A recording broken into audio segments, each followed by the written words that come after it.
presented by T-Series Sangam Recording Studio, Chakarmania.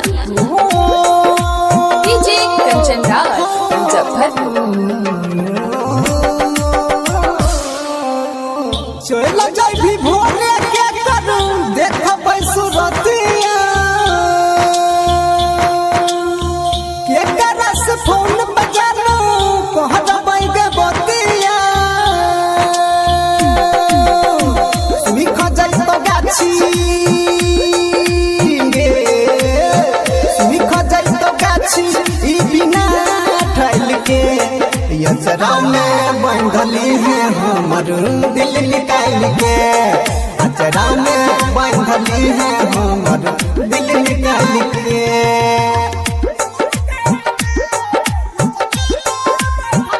Recording by Durgesh ji.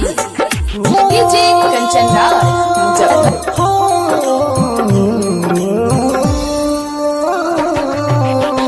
तोहे लगल ही दिल के हमर सजल अरमान गे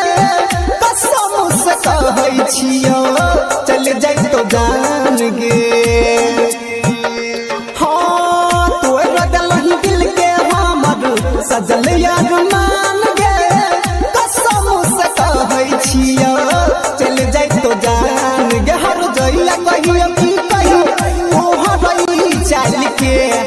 अचरा में बंधली है हमर दिल निकाल के अचरा में बंधली है हई दिल निकाल के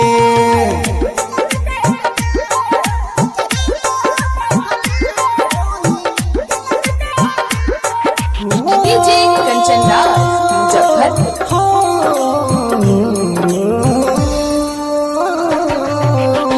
निराला नीतिश के धोखा देलही तो जान गे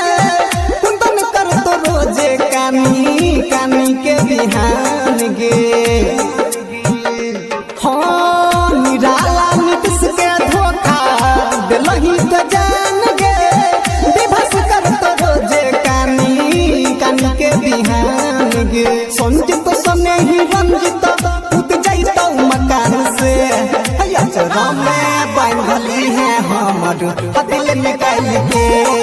अचरा में बंधली है हई दिल निकाल के Sangam Recording Studio, Chakarmania.